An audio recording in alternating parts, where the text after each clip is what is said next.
இன்றைய தினம் இந்தியாவில் அஜ்மீரில் துயில் கொள்ளும் ஹாஜா மொயினுத்தீன் சிஷ்டி கத்தஸல்லாஹு சிர்ரஹுல் அசீஸ் அவர்களை பற்றி நாம் பார்க்க இருக்கிறோம். வாழ்ந்த நூற்றாண்டில் ஒரு முஜத்திதுல் மில்லத்தாக பல்லாயிரம் அல்ல பல லட்சம் பேருக்கான இஸ்லாத்திற்கு காரணமாக அமைந்த பெருமகனார் ஹாஜா மொயினுத்தீன் சிஷ்டி அல் அஜ்மீரி கத்தஸல்லாஹு சிர்ரஹுல் அசீஸ் குத்துபுல் ஹிந்த் என்று இவர்களுக்கு பிரபலமான சிறப்பு பெயர் உண்டு. ஏழைகளின் புரவலர், ஏழைகளின் உதவியாளர் என்கிற பொருள்படுகிற கரீப் நவாஸ் என்கிற வார்த்தை இந்தியாவின் மூளை முடுக்கெல்லாம் பிரபலம். குத்துபுல் அவுலியா என்று சொல்லுவார்கள்.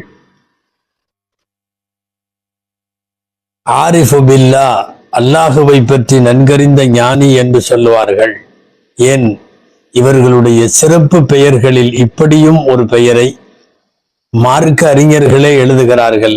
நாயிபு ரசூலில்லாஹி ஃபில் ஹிந்த், இந்தியாவில் எம் பெருமானார் ஸல்லல்லாஹு அலைஹி வஸல்லம் அவர்களுடைய நாயிப், அவர்களுடைய அசிஸ்டண்டாக இருந்து மார்க்க பணிகளை இந்தியாவிலே மேற்கொண்டவர். அஹ்லு சுன்னத்து வல் ஜமாஅத்தினுடைய இந்தியாவின் அடையாளம். தசவுஃப் என்கிற ஆன்மீக ராஜபாட்டையில் மூழ்கி முத்தெடுத்த தலைமைகளில் அற்புதமான தலைமை அஜ்மீர் நாயகம் அவர்கள். ஹனஃபி மதுஹபை பின்பற்றி இவர்கள் வாழ்க்கை முழுக்க வாழ்ந்ததாய் ஹதாயிகுல் ஹனஃபியா என்ற நூலில் பதிவாக இருக்கிறது. ஹனஃபிகளின் பூங்காக்கள் என்பது அந்த நூலுக்கு பெயர். ஏராளமான சிறப்பு பெயர்களையும் பட்டங்களையும் கொண்டிருக்கிற இந்த பெருமகனார் சிந்து சமவெளியினுடைய ஓரத்தில் பிறந்து இந்தியாவினுடைய ஒரு ஓரத்தில் அஜ்மீரிலே வந்து இன்றைய ராஜஸ்தான் ஜெய்ப்பூருக்கு அருகிலே குடிகொண்டு மார்க்க பணிகளாற்றி மகத்தான சேவையை செய்து இந்த உம்மத்திற்கு இந்தியாவில் பங்களிப்பு செய்த இவர்களின் வாழ்வு மறக்கவோ மறுக்கவோ முடியாது. இந்தியாவில் இருக்கிற எல்லா முஸ்லிம்களுக்கும் அறிமுகமான பெயர் என்று சொன்னால் அஜ்மீர் நாயகம் என்பார்கள், அஜ்மீர் சிஷ்டி நாயகம் என்பார்கள். ஹாஜா மொயினுத்தீன் சிஷ்டி கத்தஸல்லாஹ். பாரம்பரியம் மிக்க அற்புதமான ஒரு குடும்பம் இவர்களுடைய குடும்பம். அன்பிற்குரியவர்களே, நாம் பார்க்க இருப்பது இந்தியாவில் அடங்கி இருக்கக்கூடிய ஒரு சிறந்த பெருமகனார் என்கிற அடிப்படையில் இந்தியாவிலிருந்து நாம் இதை பேசுவதிலும் கேட்பதிலும் இவர்களுக்கான பெருமையும் புகழையும் சென்று சேர்ப்பதிலும் உண்மையாகவே பேசுகிற கேட்கிற நாமெல்லாம் பெருமை கொள்ளுகிறோம். இந்த மண்ணிற்கு இப்படிப்பட்ட ஒரு பெருமகன் வாய்க்க பெற்றதும் அவர்கள் இங்கேயே அடங்கி துயில் கொண்டிருப்பதும். சுமார் 90 லட்சம் பேர்கள் இஸ்லாத்திலே இணைந்தார்கள் என்கிற வரலாறு அநேகமாய் உலகத்தில் எந்த பெரியவர்களுக்காவது இருக்கிறதா என்று தெரியவில்லை. அபாரமான அழைப்பு பணிக்கு சொந்தக்காரர் அஜ்மீர் நாயகம் அவர்கள். ஹாஜா மொயினுத்தீன் சிஷ்டி கத்தஸல்லாஹு சிர்ரஹுல் அசீஸ். இவர்களுடைய தந்தை சையது கியாசுத்தீன் அஹ்மத். அவர்களுடைய வம்ச வழித்தொடர் சரியாக போய் ஹசன் ரலியல்லாஹு அன்ஹுவிடம் சேரும். இவர்களுடைய தாய் சையீதா மாஹினூர் என்று சொல்லுவார்கள். சிறப்பு பெயராக உம்முல் வரா என்று கூப்பிடுவார்கள். அந்த தாய் சையீதா மாஹினூர் அவர்கள் அவர்களுடைய வம்சத்தை பிடித்து கொண்டு தந்தை தந்தை தந்தை என்று போனால் ஹுசைன் ரலியல்லாஹு அன்ஹுவிடம் போய் முடிகிறது. வார்த்தைகளால் என்ன சொல்ல, அகில பைத்துகளில் ஆச்சரியமாய் இப்படி அமைந்திருக்கிறது. தந்தை ஹசன் ரலியல்லாஹு அன்ஹுவின் வம்சம், தாய் ஹுசைன் ரலியல்லாஹு அன்ஹுவின் வம்சம். சுருக்கமாக பியூரான அகில பைத்துகள் என்கிற உலகமெல்லாம் மதிக்க வேண்டிய நேசிக்க வேண்டிய எம்பெருமானார் ஸல்லல்லாஹு அலைஹி வஸல்லத்தினுடைய குடும்பத்தை சார்ந்தவர்கள். இள வயதிலேயே தாயை இழந்து 15வது வயதிலே தந்தையையும் இழந்து விட்டார்கள். அஜ்மீர் ஹாஜா மொயினுத்தீன் சிஷ்டி கத்தஸல்லாஹு சிர்ரஹுல் அசீஸ் அவர்கள் ஒரு ஹிஜ்ரி 530வது வருஷம் ரஜபு பிறையினுடைய 14வது நாள் அவர்கள் இந்த மண்ணிலே பிறக்கிறார்கள். பழைய ஹுராசானுக்கு பக்கத்துல இருக்கிற சிஜிஸ்தான் என்பது இவர்களுடைய சொந்த ஊர். இன்னைக்கு அந்த ஊர் சிஜிஸ்தான்ங்கிறது அதனுடைய பெரும்பகுதி ஈரான் கூடயும் கொஞ்சம் பகுதி ஆப்கானோடையும் இருக்குது. ஒரு ஜியோகிரபியல் வியூ பார்த்தீங்கன்னா பெரும்பகுதி இவர்களுடைய பிறந்த இடம் என்பது முக்காவாசி ஈரான், கால் பகுதி ஆப்கானிஸ்தானிலே இருக்கிறது. ஹசன் ஹுசைன் ரலியல்லாஹு அன்ஹுமாவுடைய வழித்தோன்றல்களினுடைய இல்முக்கும் ஹிஃபுதுக்கும் அமலுக்கும் தக்வாவுக்கும் பஞ்சமா இருக்கும். 9 வயதிலே அல்லாஹ் குர்ஆனை முழுவதுமாய் மனனம் செய்யும் பேராற்றலை கொடுத்தான். 9 வயதிலே அவர்கள் ஹாஃபிஸ் ஆகிவிட்டார்கள். ஒரு 15 வயதிற்கு முன்னாலே தந்தையை இழந்த அவர்கள் தந்தை தங்களுடைய மகன் ஹாஜா முஈனுத்தீன் சிஷ்தி கத்தஸல்லாஹ் அவர்களுக்காக வேண்டி ஒரு தோட்டம் அன்பளிப்பு செய்து கொடுத்தார். இந்த தோட்டகையில திருகையின் மூலம் தண்ணீர் இறைக்கிற எந்திரத்தோடு கூடிய தோட்டம். அந்த தோட்டத்தை வைத்துக் கொண்டு அமர்ந்து சாப்பிடலாம், அதனுடைய வருமானம் போதும். எனவே அவர்களுக்கு நீண்ட காலத்திற்கு அஜ்மீர் ஹாஜா அவர்கள் ரஹ்மத்துல்லாஹி அலைஹி அவர்களுக்கான ரிஸ்கினுடைய வாசல் அந்த தோட்டத்தின் வழியாகவே இருந்ததாய் ஹஸீனத்துல் அஸ்ஃபியா போன்ற நூல்களில் இவர்களின் வரலாற்று வரிகளிலே அந்த விஷயம் காண கிடைக்கிறது. பிறகு எப்படி இவர்கள் வழியானார்கள், பிறகு இவர்கள் இப்படி வாழ்க்கையிலே அல்லாஹ்வை நோக்கி இவர்களின் பயணம் தொடங்கியது. வழக்கமாக குழந்தைகளைப் போல குர்ஆனை முடித்து ஹாஃபிஸ் ஆகி தோட்டம் துறவு என்று பார்த்து கொண்டிருக்கிற ஒரு விவசாய சூழ்நிலையின் பின்னணியில இருக்கிற அஜ்மீர் நாயகம் அவர்கள் திடீரென்று எப்படி ஆரிஃபு பில்லாவின் பாதைகளிலே வந்தார்கள் என்று நாம் யோசிக்க துவங்கினால், ஒரு நாள் தங்கள் தோட்டத்தில் உட்கார்ந்திருக்கிறார்கள். யாரோ ஒரு நல்லடியார் வருகிறார். பார்ப்பதற்கு இறைநேசரை போன்ற தோட்டம். அஷேக் இப்ராஹிம் அல் கந்தூரி என்றவர்களை சொல்லுகிறார்கள். வந்த உடனே எல்லாரையும் வரவேற்பதை போலவே ஹஜா முஈனுத்தீன் சிஷ்தி ரஹிமஹுல்லாஹ் அவர்கள் இவர்களையும் வரவேற்று அமர வைத்து வரவேற்பு கொடுத்து தோட்டத்தினுடைய திராட்சை பழத்தினுடைய ஒரு கொத்தை பறித்து எடுத்து தட்டில வைத்து கண்ணியமாய் விருந்தாளிக்கு பழம் தருகிறார்கள். பேரிச்சம்பழத்தை அந்த ஷேக் சாப்பிட்டு முடிக்கிறார். அவர் என்ன நினைத்தாரோ, ஜோப்பிலே கைவிட்டு ஒரு பொருளை எடுத்து கொடுத்து இதை சாப்பிடு என்று சொன்னார். முஈனுத்தீன், இதை சாப்பிடுங்கள். ஒரு சில கிதாபுகளில் அது என்னன்னு பாக்குறப்போ இனிப்புடன் கலந்த எள்ளினால் செய்யப்பட்ட, நம்ம ஊர்ல எள்ளுருண்டைன்னு சொல்றோம்ல, அந்த எள்ளுருண்டைன்னு சொல்லலாம். ஜோப்ல இருந்து எடுத்து கொடுத்து இதை சாப்பிடுன்னு சொல்றாங்க. முஈனுத்தீன் சிஷ்தி கத்தஸல்லாஹ் அவர்கள் அதை சாப்பிடுகிறார்கள். சாப்பிட்டு மென்று விழுங்கிய உடனே அவர்களின் துன்யா வேற மாதிரி மாறிடுச்சு. அவங்களுக்கு தோட்டம் பிடிக்கல, துறவு பிடிக்கல, மக்களை பிடிக்கல, சொத்து சுகம் பிடிக்கல, ரிஸ்க் பிடிக்கல. பூராத்தையும் எடுத்து ஏழைகளுக்கு சதக்கா பண்ணி தோட்டத்தை வித்து அந்த காசை வாங்கி எல்லாம் ஒரு ஒரு ஒரு உருண்டையிலே மாறுபடுகிறது. வரலாறை நம்பாதவர்கள் பிரச்சனை இல்லை, நம்பினவர்களுக்குத்தான் இந்த வரலாறு. நல்லடியார்களிடமிருந்து பெறப்பட்ட ஒரு கவலம் உடலுக்குள்ளே ரசாயன மாற்றத்தை அல்ல, டோட்டலா எல்லா மாற்றத்தையும் ஏற்படுத்தி விடுகிறது. கடைசியில தோட்டத்தை விற்று அதன் காசை ஏழைகளுக்கு பங்கிட்டு கொடுத்து விட்டு நான் அல்லாஹுவை தேடி போகிறேன் என்று சொல்லி காலார நடந்து கிளம்பியவர்கள் தான் ஹாஜா முஈனுத்தீன் சிஷ்டி. தங்கள் சொந்த மண்ணான சிஜிஸ்தான் ஹுராசான் பகுதியில இருந்து கிளம்பியவர்களின் கால்கள் சமர்கந்தை நோக்கி நடக்கிறது. அன்றைக்கு மிகப்பெரிய இல்மின் கேந்திரமாக இருந்த நகரங்கள் சமர்கந்து, புகாரா போன்றவைகள்.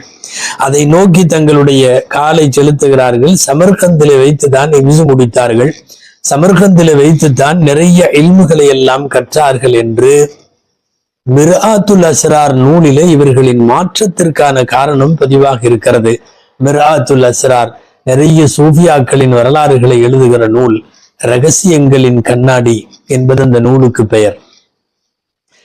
சமர்கந்தில நீண்ட காலம் கல்வியெல்லாம் கற்றதற்கு பின்னால் அங்கிருந்து அவர்கள் ஈராக்கிற்கு கிளம்புகிறார்கள். நான் எதற்கு இதையெல்லாம் சொல்ல வருகிறேன், அவர்கள் இந்தியா வரை வந்த வரலாற்று தொடர் நமக்கு வேண்டும். எங்கெங்கெல்லாம் போய்விட்டு எப்படி இந்தியா வந்து அஜ்மீர் வந்து குடியேறினார்கள் என்பது வரை உள்ள வரலாறு பார்த்தாக வேண்டும் என்பதால் இப்போது வருகிறோம். சொந்த ஊரிலே இருந்து சமர்கந்திலே சில ஆண்டுகளுக்கு பின்னாலே ஈராக்கை நோக்கி பயணப்படுகிறார்கள். ஈராக்கிற்கு போகிற வழியில் ஒரு ஊரில் அல்லாமா ஷேக் உஸ்மான் ஹாரூனி என்கிற இவர்களின் ஷேகை சந்திக்கிறார்கள். அன்றைய காலத்தில் ஆன்மீகத்தினுடைய தரீகத்தினுடைய உச்சகட்டத்தில் உலக புகழ் பெற்ற பெருமேதை உஸ்மானுல் ஹாரூனி அவர்களுடைய ஏரியா இவங்க ஈராக்குக்கு போகும்போது வழியில நைசாப்பூருக்கு பக்கத்திலே இருக்கிறது. நைசாப்பூரிலே போய் உஸ்மானுல் ஹாரூனி அவர்களை சந்தித்தவர்கள் அவர்கள் கையில பையத்து செய்கிறார்கள். பொதுவாக தஸவ்வுஃபில ஒரு பெரியவரிடத்திலே ஆன்மீக தொடர்பை வைத்துக் கொண்டு அவர்களின் தர்பியத் என்கிற வளர்ப்பிலே உள்ளே போய் அதன் மூலம் மாரிஃபத் என்கிற இறைவனை அடையக்கூடிய ஞானங்களுக்கு வழிகோலுவார்கள். இதுதான் எல்லா தரீகாக்களிலும். அப்போ உஸ்மானுல் ஹாரூனி ரஹிமஹுல்லா அவர்களின் கையிலே பையத்து பெற்று நீண்ட காலம் அவர்கள் அங்கே இருக்கிறார்கள். உஸ்மானுல் ஹாரூனி ரஹ்மத்துல்லாஹி அலைஹி அவர்களோடு இவர்கள் இருந்த காலத்தில் நடைபெற்ற பல்வேறு செய்திகளை குறித்து நுஸ்ஹத்துல் ஹவாத்திர் என்கிற நூலாசிரியர் அதனை விவரமாக பதிவு செய்திருக்கிறார். இவர்கள் பைஅத்து செய்கிறார்கள். இவர்கள் பைஅத்து பெற்றது தரீகா ஷிஷ்தியா தரீகா என்று சொல்லுவார்கள். இந்த உஸ்மானுல் ஹாரூனி என்கிற தங்கள் ஷேக் இடத்துல தங்கியவர்கள் போற வழியில நைசாப்பூர்ல வந்து தங்கினவங்க பார்த்துட்டு 2 நாள்ல கிளம்பி தான் நம்ம எல்லாம் பார்த்திருக்கோம். பிரயாணத்துல போறவங்க ஒரு வாரம் தங்கி இருந்துட்டு போவாங்க. ஷேக் இடத்துல 20 வருஷம் தங்கினார்கள். 20 வருஷம் உஸ்மானுல் ஹாரூனி அவர்களிடம். உள்ளூரிலும் வெளியூரிலும் உஸ்மானுல் ஹாரூனி அவர்கள் எங்கு போனாலும் இவர்களும் கூட போவார்கள். சமயங்களில் தங்களுடைய ஷேகினுடைய பையை எடுத்துக்கொண்டு தலையில வைத்து லக்கேஜை சுமந்து கொண்டு போவார்கள். எல்லா ஞானங்களையும் பணிவிடையின் மூலமே அவர்களிடமிருந்து பெற்றார்கள். கடைசியாக சுமார் 20 ஆண்டுகள் நெருங்குகிற போது உஸ்மானுல் ஹாரூனி ரஹ்மஹுல்லா அவர்கள் இவர்களுக்கு ஹிலாஃபத்து கொடுத்தார்கள். சிஷ்தியா தரீகாவினுடைய ஹலீஃபாவாக இஜாசத்து பெற்ற ஆன்மீக மேதையாக இவர்கள் உஸ்மானுல் ஹாரூனி ரஹ்மத்துல்லாஹி அலைஹி அவர்களிடத்தில் வருகிறார்கள். இந்த தரீகாவுக்கு பேரு சிஷ்தியா தரீகான்னு சொல்லுவோம். அது குறித்த விவரங்கள் தெரிந்தவர்களுக்கு நன்றாக புரியும். சிஷ்தியா தரீகா எப்போதுமே தெரியும். ஹசன் பஸ்ரி ரஹ்மத்துல்லாஹி அலைஹி அவர்களிடத்துல போய் முடிகிற இந்த தரீகா இது அஷேக் இஸ்ஹாக் அஷாமி அஷேக் இஸ்ஹாக் ஷாமி அவர்களிடத்துல போய் முடிகிறது. அவர் யாரு? அஷேக் ஷாமிஷ்ட்னு சொல்லுவாங்க. அந்த ஜிஷ்டுங்கிறதுதான் பின்னாலே சிஷ்ட் என்று மாறுகிறது.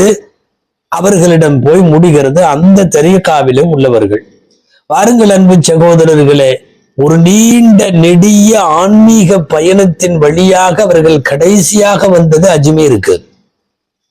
அப்ப இப்ப உள்ளூரில இருந்து அதற்கு பிறகு சமர்கந்துக்கு வந்து அப்புறம் அங்கிருந்து ஈராக்குக்கு போகிற வழியில் நைசாப்பூருக்கு வந்து ஈராக்குக்கு வந்து இப்படியே வருகிறார். ஈராக்கிற்கு வந்து சேர்ந்து விட்டார். ஈராக்கில நுழைவதற்கு முன்னால் வழியில மிகப்பெரிய மேதையாக அன்றைக்கு அறியப்பட்ட அல்லாமா நஜ்முத்தீனுல் குப்ராவை சந்திக்கிறார்கள். நாம் இதற்கு முன்னாலே பன்னூலாசிரியர் அல்லாமா ஃபக்ருத்தீன் ராசி ரஹ்மத்துல்லாஹி அலைஹி அவர்களை பற்றி பார்த்த போது அவர்களுடைய உஸ்தாத் என்றும் அவர்களுடைய ஞான குரு என்றும் பார்த்தோமே. அந்த நஜ்முத்தீனுல் குப்ராவை பார்க்கிறார்கள். அது மட்டுமல்ல, நிறைய ஷேகுமார்களை நிறைய பெரியவர்களை எல்லாம் சந்தித்தார்கள் இவர்களுடைய பாதையில். சுவிஸ்தானுக்கு போனார்கள், திமிஷ்குக்கு போனார்கள், பக்தாதுக்கு போனார்கள், மக்காவுக்கு வந்தார்கள், ஹஜ் முடித்தார்கள், மதினாவுக்கு போனார்கள் என்றெல்லாம் வரிசையாக போகிறது. பக்தாதிலே ஜெயிலானிலே போய் ஹஜ்ரத் கௌசுல் ஆலம் முஹியுத்தீன் அப்துல் காதர் ஜீலானி கத்தஸல்லா அவர்களை சந்தித்திருக்கிறார்கள். ஒரு சில அறிவிப்புகளில், அதாவது ஹசீனத்துல் அஸ்ஃபியா போன்ற நூல்களில் இப்படியும் ஒரு செய்தி எழுதுகிறார்கள். முஹியுத்தீன் அப்துல் காதர் ஜெயிலானி அவர்கள் இவர்களின் தாய் வழியில இவர்களுக்கு மாமா முறை வேண்டும். ஏன்னா அவங்களும் ஹசன் ஹுசைன் ரலியல்லாஹு அன்ஹுவுடைய இதுல தானே போய் முடியுது. அந்த அடிப்படையில் அஜ்மீர் ஹஜா நாயகம் அவர்களுக்கு முஹியுத்தீன் அப்துல் காதர் ஜெயிலானி அவர்கள் தாய் வழியில், நம்ம ஊர்ல எல்லாம் ஒன்று விட்ட மாமுன்னு சொல்றாங்கல்ல, அந்த முறை வேண்டும். வந்து வஹீதுddin அப்துல் காதர் ஜீலானி கத்தஸல்லாஹு சிர்ரஹுல் அசீஸ் அவர்களை சந்திக்கிறார்கள். ஒரு சில அறிவிப்புகளில் அல்லமா அப்துல் ஹக் முஹத்திஸ் தெஹ்லவி ரஹ்மத்துல்லாஹி அலைஹி அவங்க எல்லாம் எழுதியிருக்கிற பிரகாரம் 2 வருஷ காலம் வஹீதுddin அப்துல் காதர் ஜீலானி அவர்களோடு அவர்கள் இருந்ததாக வருகிறது. இப்போ இங்க இந்த சந்திப்பெல்லாம் முடிந்ததற்கு பிறகு வரிசையா போன ஊர்களை எல்லாம் சும்மா பேர் மட்டும் பார்த்துருவோம். பெரியார்கள் நடந்து சென்ற பாதைகளை நினைவு கூறுவதும் பரக்கத்து தான். பகதாதிலே இருந்து ஹம்தான் என்ற ஊருக்கு வருகிறார்கள். பெரியவங்களை எல்லாம் சந்திச்சதுனால இதை சொல்ல வேண்டியது இருக்கு. அங்கேதான் இருந்தார்கள் மிகப்பெரிய மார்க்க மேதையும் ஆன்மீக வழிகாட்டியுமான அல்லாமா அபு யூசுஃபுல் ஹம்தானி. அவர்களை சந்தித்தார்கள். அவர்களிடமிருந்து ஏராளமான ஞானங்களை கற்றார்கள். அங்கிருந்து இஸ்ஃபஹானுக்கு வருகிறார்கள். இஸ்ஃபஹானுக்கு வந்தவர்கள் அங்கே அல்லாமா மஹ்மூதுல் இஸ்ஃபஹானியை சந்திக்கிறார்கள்.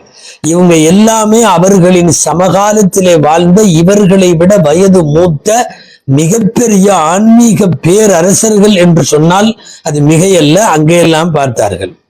இப்படியெல்லாம் வரிசையாக முடிந்து கொண்டு கடைசியாக அவர்கள் வந்து சேர்ந்ததுதான் இந்தியாவிற்கு அவர்கள் வருவதற்குள்ள சூழ்நிலை வருகிறது. அப்புறம் மக்காவுக்கு போயிட்டு மதீனாவுக்கு போறாங்க. இந்தியா வர்றதுக்கு முன்னாடி ஹஜ்ஜை முடித்து விட்டு மதீனாவிற்கு போகிறார்கள். இப்படியும் ஒரு அறிவிப்பு இருக்கிறது. எம்பெருமானார் ஸல்லல்லாஹு அலைஹி வஸல்லம் அவர்களை அவர்களுடைய ரவுதாவிலே சந்தித்து சலாம் சொல்லுகிறார்கள். நீங்கள் நன்கு கவனிக்க வேண்டும். தங்களுடைய குடும்பத்தின் பேரப்பிள்ளை வந்து வாசலிலே நிற்கிறார்கள் ரசூலுல்லாவை பொறுத்தவரை. ஏன்னா பாத்திமா ரலியல்லாஹு அன்ஹா வம்சத்துல வந்து ஹசன் ஹுசைனுடைய வழியில வந்து இவர்கள் பெருமானார் ஸல்லல்லாஹு அலைஹி வஸல்லத்தினுடைய பேரப்பிள்ளை. அஸ்ஸலாத்து வஸ்ஸலாமு அலைக்க யா ரசூலல்லாஹ் என்று ரவுதாவிலே இவர்கள் ஹஜ்ஜை முடித்ததற்கு பிறகு சலாம் சொன்ன போது உள்ளிருந்து வலைக்கும் சலாம் என்று பதிலும் வந்திருக்கிறது. பதில் வந்ததுக்கு அப்புறம் யா வலியல் ஹிந்த் என்ற ஒரு வார்த்தை வந்திருக்கிறது. இந்தியாவினுடைய இறைநேசர் என்ற வார்த்தை வந்திருக்கிறது.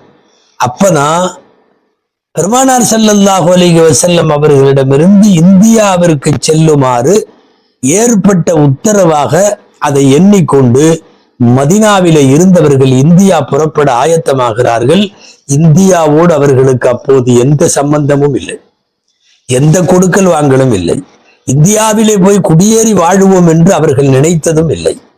ரசூலுல்லாவினுடைய ரவுதாவிலே இருந்து புறப்பட்ட உத்தரவாய் இதை கருதி கொண்டவர்கள் இந்தியாவிற்கு கிளம்புகிறார்கள். மதீனாவிலே இருந்தவர்கள் இந்தியாவுக்கு கிளம்பி வந்த போது பழைய இந்தியா, அதாவது இந்தியா, பாகிஸ்தான், பங்களாதேஷ் இவைகளெல்லாம் உள்ளடக்கிய இந்தியா, சிந்துச்சமவெளி என்று சொல்லுவார்கள் அல்லவா, வந்தவர்கள் லாகூருக்கு வருகிறார்கள். இன்றைக்கு லாகூர் பாகிஸ்தான்ல, பழைய இந்தியாவில் லாகூருக்கு வந்திருக்கிறார்கள். தாதா கஞ்சபக்ஷ் ஹஜூரி அப்படின்னு சொல்லி ஹஜ்வீரி அவங்களுடைய மக்பராவுக்கு வருகிறார்கள் ஜியாரத்துக்கு லாகூர்ல. அப்போதெல்லாம் சில ஆன்மீக பெரியவர்கள் வழிமார்களின் கபர்களுக்கு போனால் அதற்கு பக்கத்திலே ஒரு 40 நாள் தங்கி ஆன்மீக தவம் இருப்பார்கள். சில்லா இருத்தல் என்று சூஃபியாக்களிடத்திலே பெயர். அந்த அடிப்படையில தாதா கஞ்சபக்ஷ் ஹஜூரி அவர்களிடத்துல வந்து 40 நாட்கள் அவர்கள் சில்லா இருக்கிறார்கள் எங்க லாகூர்ல. அதை முடித்தது கொண்டதற்கு பிறகு லாகூரில் இருந்து முல்தான் வருகிறார்கள். அன்பிற்குரியவர்களே, ஒரு பெரிய மனிதனின் வரலாற்றில் அவர் அஜ்மீர் வரை வந்த பயண நீட்சியையும் அது சரியாக நாம் தெரிய வேண்டும் என்பதற்காக நான் ஊர் ஊராய் சொல்லி வருகிறேன். என்ன அந்த ஊருக்கு போனாரு இந்த ஊருக்கு போனாருன்னே தொடர்ந்து சொல்றாங்களே அப்படின்னு நினைக்க வேண்டாம்.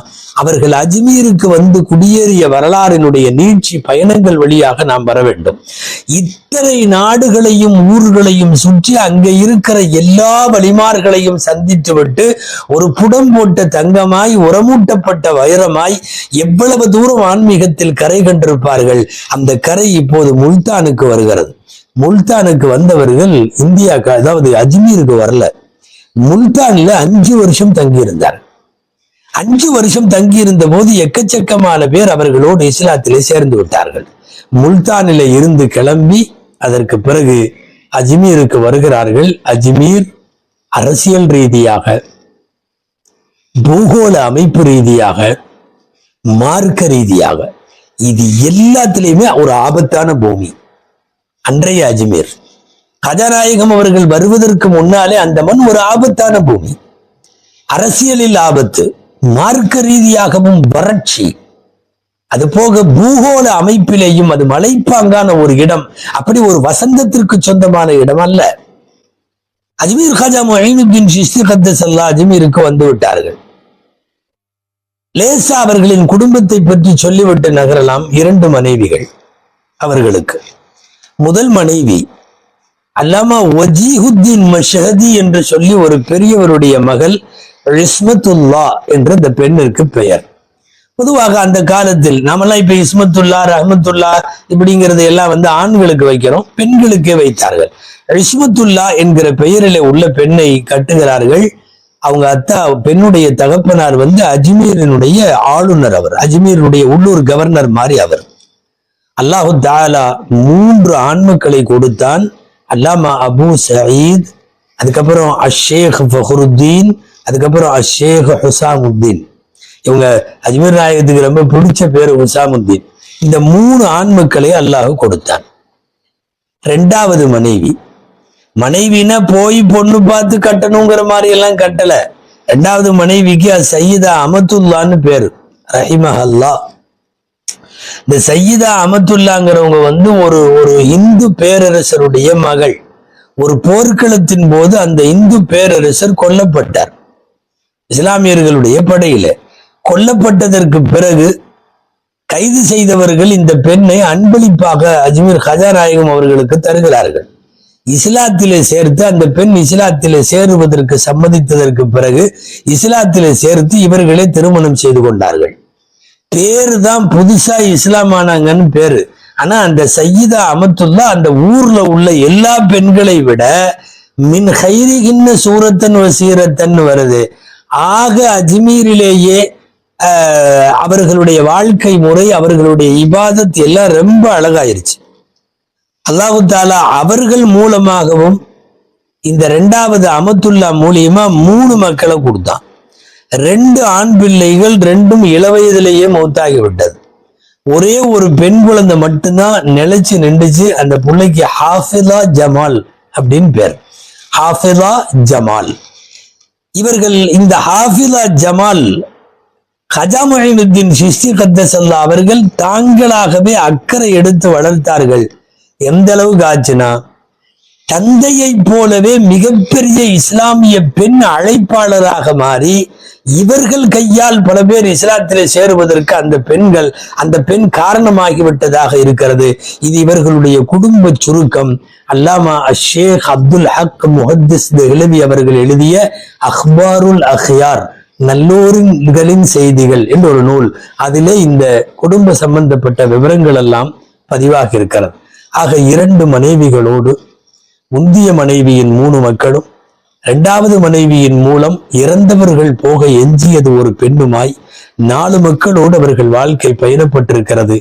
இஸ்மத்துல்லா என்கிற முந்திய மனைவி அதிகாரப்பூர்வமானவர்கள்.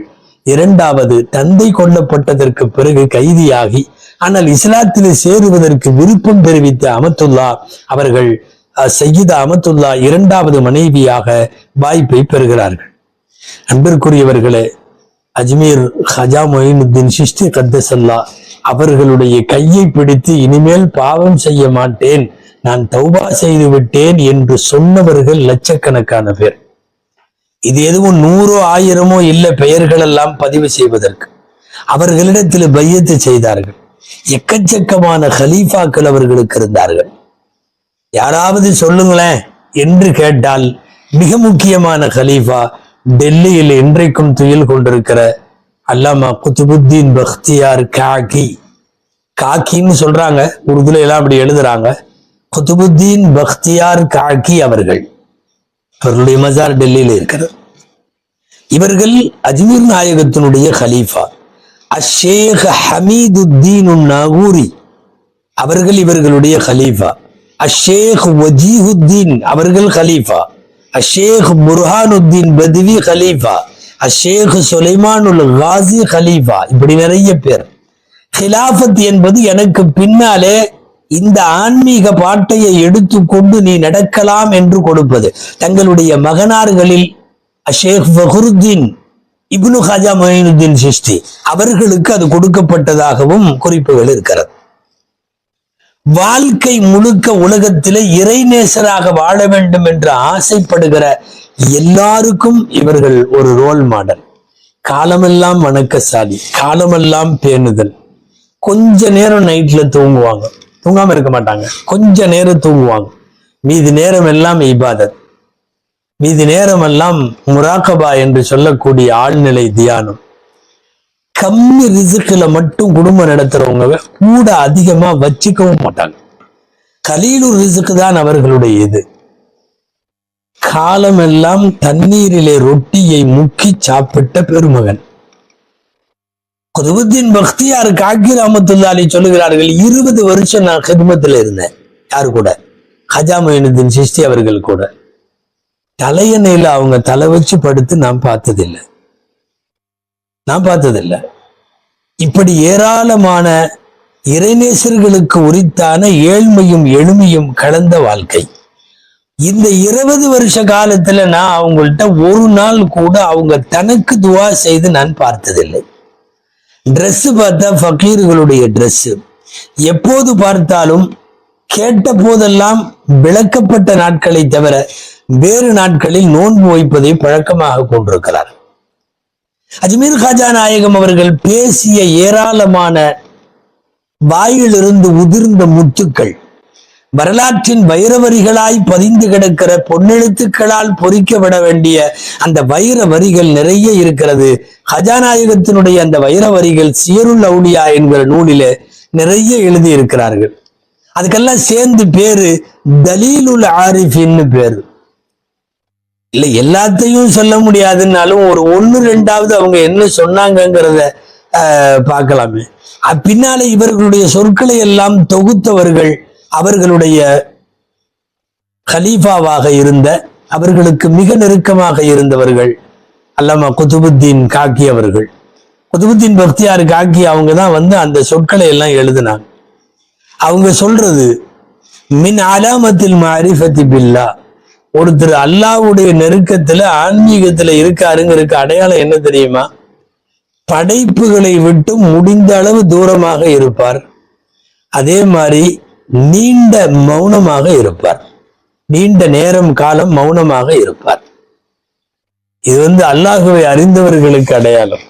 துர்பாக்கியசாலிகளுக்கு, ஷகாவத்து ஷகி என்கிற மூதேவிகளுக்கான அடையாளம் சொல்லுவார்கள். அது துர்பாக்கியம் என்னன்னா, பாவங்களில் இன்பம் வந்துவிடும், பாவங்கள்ல இன்பம் வந்துவிடும் அவங்களுக்கு. சும்மை அர்ஜு ஐயக்கூன் ஆபிதம் முகர்ரபன் என்றல்லா, பாவங்களின் இன்பங்களிலே இருப்பவன் அல்லாவுக்கும் நான் நெருக்கமாக வேண்டும் என்று நினைப்பான் அல்லவா, இவன் துர்பாக்கியசாலி என்பது அவர்களுடைய முத்தான எழுத்துக்கள். எல்லா சூஃபியாக்களுடைய ரகசியம் அதுதான். என்னன்னா, அவங்க வார்த்தையை கவனிங்க, மன்னராத என்ஜூமின் அதாபில்லாஹி யௌமல் கியாமா, மறுமை நாளில் அல்லாஹுடைய வேதனையில இருந்து தப்பணும்னு யார் நினைக்கிறானோ ஃபல்யகும் பி அஃதலில் இபாதத், அவன் சிறந்த இபாதத்துல நிக்கட்டும். எல்லாம் கேட்டாங்க, ஒமாஹிய அஃதலுல் இபாதத், சிறந்த இபாதத்துனா என்ன? இந்த சிறந்த இபாதத்துக்கு பதில் சொல்றாங்க, இகாசத்துல் மல்ஹூஃபீன வ கலாஉ ஹாஜத்தில் பாயிஸின், தேவையுள்ளவர்களுக்கு உதவுவதும் ஏழைகளின் பசி போக்குவதும், இது அஃதலுல் இபாதா. நீங்கள் இங்க கவனிக்க வேண்டும், நாம் இதற்கு முன்னாலேயும் சொல்லி இருக்கிறோம், வலிமார்களின் அடையாளங்களை முசல்லாக்களில் தேட வேண்டாம், வலிமார்களின் அடையாளங்களை வெறுமனே தஸ்மீகுகளிலே தேட வேண்டாம். வலிமார்களுக்கான முதல் அடையாளம் ஏழைகளின் பங்காளனாய் ஏழைகளுக்கு உதவுவதிலே இருப்பார்கள். அதனால் தான் காலமெல்லாம் அப்படி இருந்தார்கள். ஹஜா மொயினுத்தீன் சிஷ்டி என்று நீங்கள் ராஜஸ்தான் மாநிலத்திலே போய் பெயர் சொன்னால் தெரிவதை விட கரீப் நவாஸ் என்கிற பேர் சொன்னால் தான் தெரியும். கரீப் நவாஸ் என்கிற வார்த்தைக்கு அதுதான் அர்த்தம், ஏழைகளுக்கு உதவுபவர். சொல்ல போன தசவுஃபினுடைய சூஃபியாக்களினுடைய சுருக்கம், அதனுடைய தலைமை கேந்திரம் என்னன்னா, ஏழைகளின் பசி போக்குதல், ஏழைகளுக்கு உதவுதல், ஏழைகளோடு இருத்தல். இதுதான் அவங்க சொன்னது. இகாசத்துல் மல்ஹூபின் கலாவு ஹாஜத்தில் பாயிஸின் வ இத்ஆமுல் ஜாயிஇன், பசித்தோருக்கு உணவு கொடுத்தல். இதுவெல்லாம் தான் அவங்களுடைய மிகப்பெரிய மிக முக்கியமான செயல்களாக சொல்லப்படுவது. அன்பிற்குரியவர்களை வாருங்கள், அவர்கள் அஜ்மீருக்கு வந்து விட்டார்கள். அஜ்மீர் அன்றைக்கு பிருத்திவிராஜ் என்பவருடைய ஆளுமையில இருக்கிறது. டெல்லியும் அவரு தான் கண்ட்ரோல், அஜ்மீரும் அவரு தான் கண்ட்ரோல். பிருத்திவிராஜ் சுகபோகமா ஆட்சி நடத்தின பெரிய மன்னன், ரஜபுத்திர அரசர்களுடைய வரிசையில உள்ளவன் பிருத்திவிராஜ். ஏன்னு கேட்க ஆள் இல்லை. அபாரமான ஞானம், அபாரமான செல்வம், செல்வ செருக்கு. அஜ்மீர் காஜா நாயகம் அஜ்மீருக்குள்ள வந்துட்டாங்க. கொஞ்சம் கொஞ்சமா மக்கள் 100 பேர் கூடினாங்க, 200 பேர் கூடினாங்க, 1000 பேர், 2000 பேர் கூடினாங்க. என்ன ஆச்சுன்னா, வந்த குறுகிய நாட்களிலேயே அவர்களை சுற்றி கூட்டத்தை கட்டுப்படுத்த முடியல. காவல்துறை, உளவு பார்ப்பவர்கள் எல்லாம் போய் சொல்றாங்க, பயங்கரமான கூட்டமா இருக்குது, கட்டுப்படுத்த முடியல. அவர்களை பார்க்க கூட்டம், கைபிடிக்க கூட்டம், தொட்டுக்கொள்ள போட்டி பயங்கரமாக இருக்கிறதுன்னு சொல்லிட்டாங்க. பொதுவாகவே இந்த மாதிரி திடீர்னு ஒருத்தர் வந்து மக்கள் சக்தி பெறாருன்னா அரசர்களுக்கு ஆட்டம் கண்டுரும். இது என்ன, மக்கள்லாம் அந்த பக்கம் திரும்புறாங்க, நாம அரசன் இங்க இருக்கோம் அப்படின்னு. அந்த ஆளுக்கும் ஆட்டம் கண்டுருச்சு. பிருத்திவிராஜ் மெதுவா அஜ்மீர் நாயகத்தோடு மோத ஆரம்பிக்கிறார். ஏன் மோதுறாரு அப்படிங்கிறதுக்கு இன்னொரு காரணம் இருக்கு. என்னன்னா, அவங்க அம்மா ஏதோ ஒரு கிழவி, அது என்னமோ ஒரு கனவு கண்டு கடைசியில சொல்லிட்டு போயிருச்சு. என்னன்னு, நான் ஒரு தோற்றம் பார்த்தேன், பெரிய தலப்பா தாடி எல்லாம் வச்சிருக்காரு, அந்த ஆளு அஜ்மீருக்குள்ள வந்துட்டாருன்னா முடிஞ்சு உன்னோட கவர்மெண்ட்னு சொல்லிட்டு போயிருச்சு. சில வரலாறுகள்ல இப்படி எழுதுறாங்க, இவரு பிருத்திவிராஜ் என்ன பண்ணிருக்காரு, அவங்க அம்மாட்ட நீ கனவுல பார்த்தத உருவத்தை வரைஞ்சு கொடுக்க முடியுமான்னு கேட்டிருக்காரு. அந்த அம்மா உட்காந்து நல்லா வரைவா போல தெரியுது, அந்த அம்மா அழகா வரைஞ்சு கொடுத்துருச்சு. அதை வச்சுக்கிட்டே இருந்தார். என்னைக்காவது இப்படி ஒருத்தவன் நாட்டுக்குள்ள வந்தா முதல்ல முடிச்சிடணும் அப்படின்னு சொல்லி. இப்ப அஜ்மீர் நாயகம் வந்து விட்டார்கள். சுற்றிலும் ஆயிரக்கணக்கில் லட்சக்கணக்கில் மக்கள் கூட்டம். போட்டோவை எடுத்து பார்த்தா ரெண்டும் ஒரே மாதிரி இருக்கு. இவரை காலி பண்ணி ஆகணும், இல்லாட்டி நம்ம ஆட்சியை தக்க வைக்க முடியாது, முடிவு பண்ணலான்னு சொல்லி காவலர்களை அனுப்பி 3 நாள்ல ஊரை விட்டு வெளியே போயிருன்னு சொல்லி விட்டாங்க. யாரு, பிருத்திவிராஜ். வந்து காவலர்கள் சொன்னாங்க, 3 நாள்ல நீங்க வெளியே போகணுமாமா. சொன்னாங்க, நான் அப்படி போக முடியாது. இல்ல அப்படின்னா சட்ட ரீதியா உங்க மேல நாங்க நடவடிக்கை எடுக்க வேண்டியது வரும். முதல்ல அஜ்மீர் நாயகம் அவர்களை கைவிப்பதற்கு முன்னால அவங்களுடைய தொண்டர்கள், சீடர்கள், அவங்க நெருக்கமா இருக்கிறவங்களை எல்லாம் புடிச்சு கைது பண்ணி கூட்டிட்டு போனாங்க. ஒரு முஸ்லிம், அவர் இஸ்லாத்துல சேர்ந்தவர், அவரை கொண்டு போய் வச்சு அணுவா சித்திரவதை பண்ணாங்க. வந்து ஹஜாமுதீன் சிஸ்டர் அப்துல்லாஹ்ட்ட சொன்னாங்க, இந்த மாதிரி உங்களுடைய கரம் பற்றி மார்க்கத்தில் சேர்ந்த ஒருவரை உங்களோடு நெருக்கமாக இருக்கிறார் என்பதற்காக அவரை வந்து ரொம்ப மோசமா சித்திரவதை பண்றாங்க. நேரா போனாங்க. போய் அங்க இருக்கிற அதிகார வர்க்கத்துல சொன்னாங்க, அவரை விட்டுருங்க, நீங்க இப்படி தொந்தரவு பண்ண விடமாட்டோம்னாங்க. கடைசியா ஷேக் சொன்ன வார்த்தை, பிருத்திவிராஜை பார்த்து சொன்ன வார்த்தை, உன்னை உயிரோடு இஸ்லாமியர்களின் படையிடம் நான் ஒப்படைப்பேன். உன்னை உயிரோடு இஸ்லாமியர்களின் படையில ஒப்படைப்பேன்னு சொன்னாங்க. அதே மாதிரிதான் நடந்தது. கொஞ்ச நாள் கழிச்சு வந்த இஸ்லாமிய படையினால் அவர் நாட்டை விட்டு சிறைபிடிக்கப்பட்டு துரத்தப்பட்டு கடைசியில கொல்லப்படுகிற வரலாறு நடக்குது. இப்ப இங்க கவனிக்க, பிருத்திவிராஜ் என்ன பண்றாருன்னா, இவரை துரத்தணும். என்ன பண்றது, எப்படியும் துரத்த முடியல. காரணம், மக்கள் செல்வாக்கு, நெருங்க கூட முடியாது. சுத்தி எப்ப பார்த்தாலும் லட்சக்கணக்கான பேர் இருந்தா, போய் ஆக பெரிய மந்திரவாதிகளை கொண்டு வருவோம், அவனுக்கு அந்த சூனியம் அது இது என்னமாவது பண்ணி ஆளை துரத்திடுவானுங்கன்ட்டு போய் ஒருத்தரை கூட்டு வந்து, அவனுக்கு சாதுராம்னு பேரு, இந்த சாதுராம கூட்டிட்டு வந்து இவரை எப்படியாவது ஊரை விட்டு துரத்திடணும். அவனும் என்னென்னமோ பண்ணான், இதையும் தண்ணிலையும் மண்ணிலையும் மயிர்லையும் இதுல எல்லாம் பண்ணி அவன் சில விஷயமெல்லாம் வச்சு மந்திரத்தை எரிச்சு விட்டு நெருப்பை கொளுத்தி விட்டு எல்லாம் பண்ணான். கடைசியில பார்த்தா அத்தனையும் சேர்ந்து அவனுக்கு எதிராக மாறியது. கடைசியில புரிஞ்சுக்கிட்டான். நேராக அஜ்மீர் காஜா நாயகம் அவர்களிடத்துல போய் சாதுராமாக வந்தவன் கடைசியில கையை பிடிச்சு பையத்து செஞ்சு லா இலாஹ இல்லல்லாஹ் முஹம்மது ரசூலுல்லாஹ்னு ஆயிட்டாங்க. பின்னால என்னாச்சு தெரியுமா, அவரு ஷேகுக்கு நெருக்கமானவர்களுடைய பட்டியலில் போய்விட்டார். இந்த மந்திரவாதி வேலைக்காகாது, வேற மந்திரவாதி பிடிப்போம். இதை விட பெரிய மந்திரவாதி ஒருத்தனை போய் பார்த்து ஜெய்பால்னு பேர். ஜெய்பாலை கூட்டிட்டு வந்தாங்க. இந்த ராஜஸ்தான் பகுதிகளில் இந்த பேர்லாம் அதிகமா இருக்குது. இந்த சாதுராம் ஜெய்பாலுங்கிற பேர்லாம் இன்னைக்கு வரையும் கூட. ஜெய்பாலை போய் கூட்டிட்டு வந்து இப்ப எப்படியாவது இவரை காலி பண்ணணும், இவருடைய செல்வாக்கு குறையணும், இவர் தானா ஊரை விட்டு போகணும். அவரும் கொஞ்ச நாள் என்னென்னமோ பண்ணி பார்த்து பயங்கரமான யாகம் எல்லாம் செஞ்சு எல்லாம் ஃபெயிலியர். கடைசியில கையை பிடிச்சி பையத்து செஞ்சப்ப அப்துல்லான்னு பேரை வச்சாங்க ஜெய்பாலுக்கு. அஷேக் அப்துல்லான்னு பின்னாடி அவர் வழியாகிற அளவுக்கு பெரிய மனிதராகிவிட்டார். பொதுவாக இறைவனிடத்திலே மகபூலான அந்த வலிமார்களை பொறுத்தவரை அவர்களுடைய கரம் பற்றியவர்களுக்கு தானாக ஹிதாயத்தின் வாசல்கள் திறந்துவிடும், வழியாகி விடுவார்கள். இப்படியெல்லாம் பிருத்திவிராஜனுடைய அத்தனை முயற்சியின் தோல்வி. இவங்க சொன்னாங்கல்ல, சொல்லிட்டு வந்தாங்க நேரடியா, என்னன்னு, உன்னை உயிரோடு இஸ்லாமிய படைகளிடம் ஒப்படைப்பேன்னு. அங்க உட்கார்ந்து இருக்கிறாங்க இந்தியாவினுடைய படையெடுத்த ஆட்சியாளர்கள் ஒருத்தர் கோரி முகமதுன்னு பேரு. இந்த கோரி முகமது ஷிஹாபுத்தீன் ஓரி எங்கேயோ படுத்திருக்கிறாரு சிந்துல.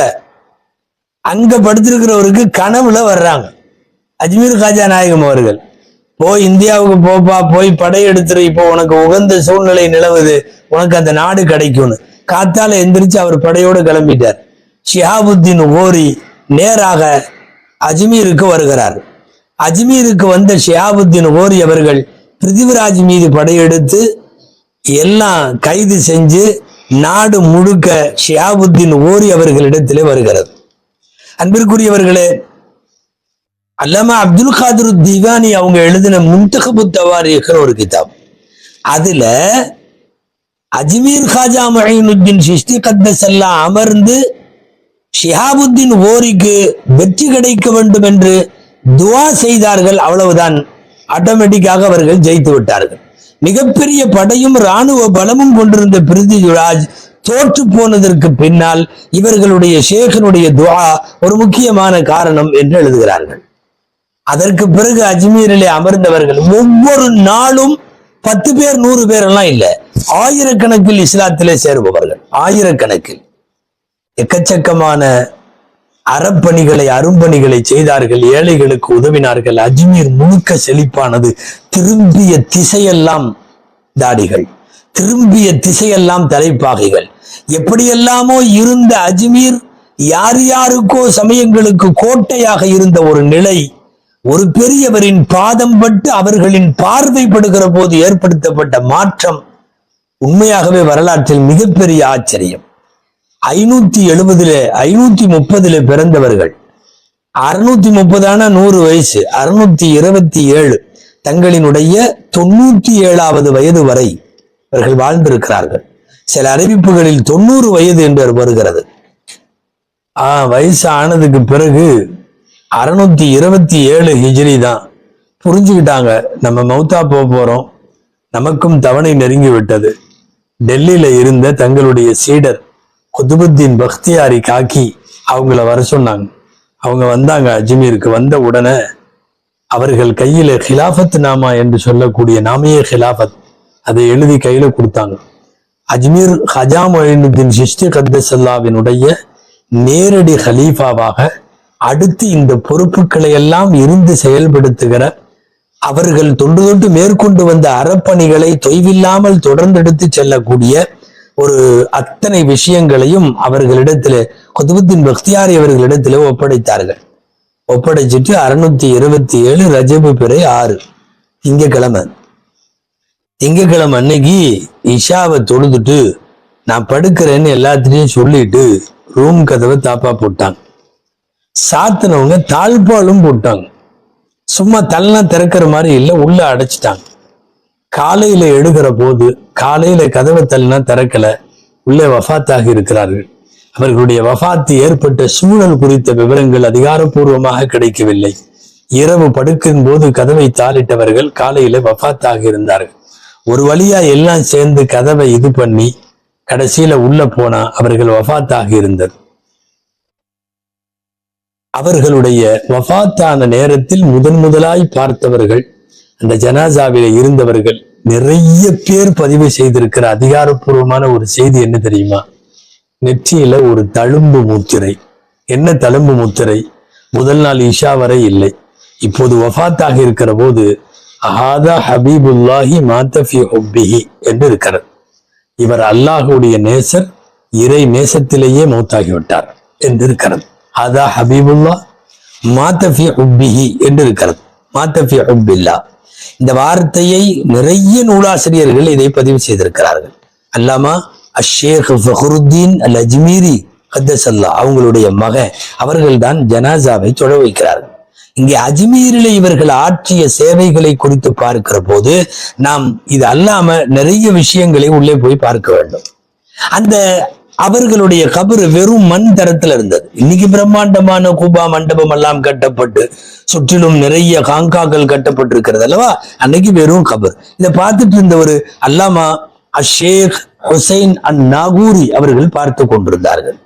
இனி நாம இவர்களுடைய வரலாற்றின் இன்னொரு பக்கம், அந்த அஜ்மீர்ல நடந்தது என்ன, அவங்க மக்பரா எப்போது அது குப்பாவெல்லாம் கட்டப்பட்டு மாறியது, எந்த அரசர் அங்க பள்ளிவாசல்ல கட்டினார், அதை சுத்தி 3-4 பள்ளிவாசல் இருக்கு, அதையெல்லாம் கட்டினது யார், எந்தெந்த அரசர்கள்லாம் அங்க வந்தாங்க, இவங்க எப்படி எல்லாத்தையும் இஸ்லாத்துல சேர்ந்தாங்க, இவருடைய அழைப்புதலின் தரீகா பாணி என்ன, இவர்களுடைய மரணத்திற்கு பின்னால் அஜ்மீரிலே ஏற்பட்ட மாற்றங்கள் என்ன, இவர்களை குறித்து வெளிநாடுகளை சார்ந்த பல்வேறு நூலாசிரியர்கள் வரலாற்று ஆசிரியர்கள் என்ன எழுதியிருக்கிறார்கள், அந்த மக்பராவுக்கு வந்துட்டு போனவங்க எல்லாம் என்ன சொல்லியிருக்காங்க, இன்றைக்கும் இந்துக்களால் முஸ்லிம்களால் கிறிஸ்தவர்களால் சமயம் கடந்து அந்த இடத்திற்கு ஜியாரத்திற்கு போகிறார்களே அதன் மர்மம் என்ன, இது குறித்து எல்லா விஷயங்களையும் இன்ஷா அல்லாஹ் இதனுடைய தொடர் 2ஆம் பாகத்துல பார்ப்போம். அல்லாஹு ஜல்ல ஷானுஹு தஆலா வாழ்க்கையில் மகத்தான ஆற்றல்களை புரிந்து நிறைய சேவைகளை செய்த இந்த மண்ணிற்கான மார்க்கத்திற்கான மிகப்பெரிய ஆளுமை அவர்களுக்கு அல்லாஹ் உயர் ஜன்னத்துல் ஃபிர்தௌஸில் அவனுக்கு பிரியமான முகர்ரபான அடியார்களோடு அல்லாஹ் இவர்களையும் சேர்த்து வைப்பானாக. இப்படிப்பட்ட பெரியவர்களின் துஆவுக்கு உரித்தானவர்களாய் அல்லாஹ் நம்மையும் ஆக்குவானாக. ஆமீன். வஆகிரு தஅவானா அனில் ஹம்துலில்லாஹி ரப்பில் ஆலமீன். அஸ்ஸலாமு அலைக்கும் வரஹ்மத்துல்லாஹி வபரகாத்துஹு.